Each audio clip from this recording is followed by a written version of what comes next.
I was camping for 5 days alone in a lesser-known national forest in southeast Utah.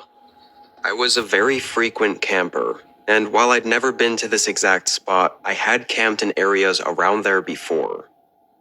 The first 3 days were pretty standard. No one else showed up, and I spent the days hanging around the campsite, reading, cooking, and walking around.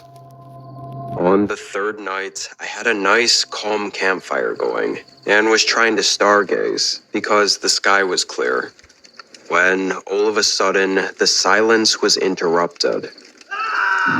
It sounded like a man screaming at the top of his lungs in the distance. It sent a chill through me and made me freeze up for a moment, before standing and looking in the direction it came from. But it was way too dark out to see anything beyond the campfire. The scream sounded far away, but not far away enough to feel safe about it. Like it was maybe a half-mile out in the forest, kind of toward where I knew the small lake was that was around here. The strangest thing about it, though, was that was it. It was just that one scream. It remained silent for the rest of the night. Before going to sleep, I came to the conclusion that it had to be a mountain lion. If you didn't know, mountain lions can sometimes make these disturbing screeching sounds at night that often mimic that of human screams. Not exactly, but if you don't listen too carefully, you might mistake it for one. Figuring since I'd only heard it once, and couldn't really confirm what I'd heard, that's what it had to be. Although, in the back of my head, I knew it sounded different. I'm pretty sure I was just coping to make myself feel better and not get too unnerved. I fell asleep and slept through the night without any disturbances. When I got up, I hung around the campsite for a little bit, before deciding to go for a walk. By then, I'd fully convinced myself there was no real danger to whatever I heard last night. So I thought I'd walk to the lake to see if I could figure out what it was. Maybe find some mountain lion paw prints or something. Almost right when I got there, I could clearly see something had disrupted the sand on the other side of the lake.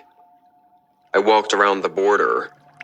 In the sand was a bunch of random stuff scattered all over. Bags, food wrappers, and just a bunch of junk. Everything was oddly in almost a perfect line, though, following this hollow divot in the sand, like something had been dragged through the sand and the loose items fell out. And this dragging streak ended right up at the edge of the water. I looked out at the lake, knowing there was no way I'd see anything. The water was calm and still, no ripples or waves. It gave me an eerie, uneasy feeling. I left and walked quickly back to my campsite, nervously checking my surroundings the whole way back. I felt better, or safer, I guess, once I was back near my tent. I really didn't know what to make of everything, but in my head, I thought it was best not to think about it too hard and risk getting paranoid. That would only make things worse. So I distracted myself with making lunch and thinking about other things.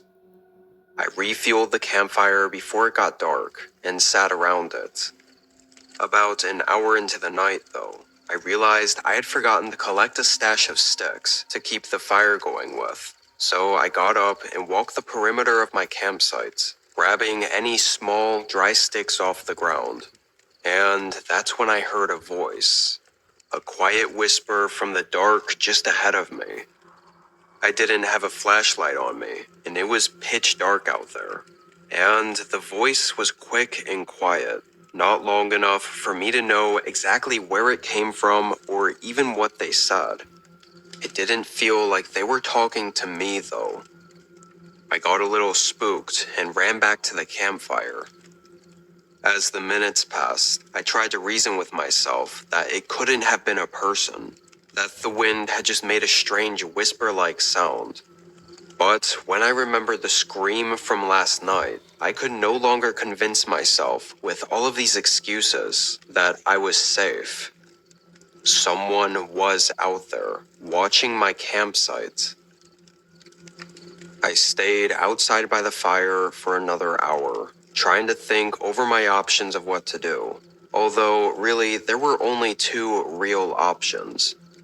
Stay and hope whoever is out there leaves me alone until morning, or leave in the middle of the night. At the time, leaving in the middle of the night seemed like a worse idea, allowing the person to follow or get close to me without me being able to see them, and leaving myself completely vulnerable. So, if they really did have bad intentions, I'd only be helping them by walking out into the dark.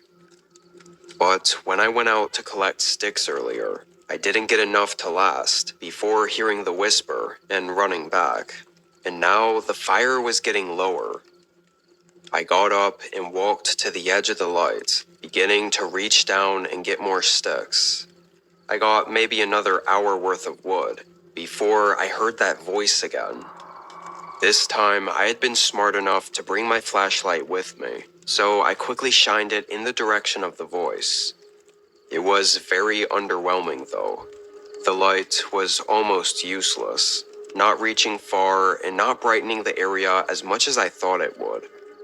After a few seconds, I got scared again and ran back to the campfire.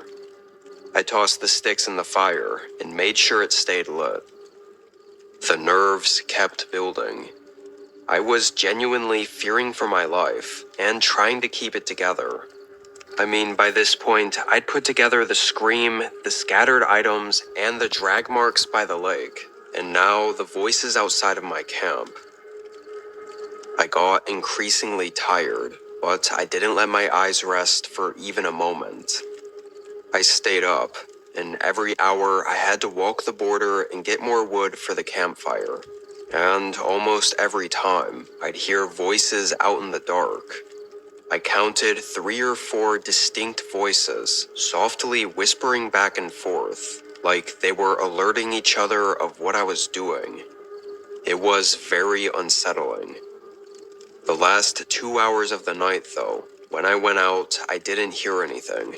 And finally, when the sun came up and I could see, no one was out there. I packed and hurried down the trail. The trail went in the same general direction as where the voices came from, so I stayed alert. And I found several scattered footprints in the dirt around the area, but I have no way to know if it was from the people I was hearing last night, or if it was from the man I'd heard screaming, or even just other hikers from previous days. I made it out, and honestly, I don't have any answers for what was happening in those woods. I never heard of any news or missing people since then. I couldn't find any publicly available connections to what I'd experienced,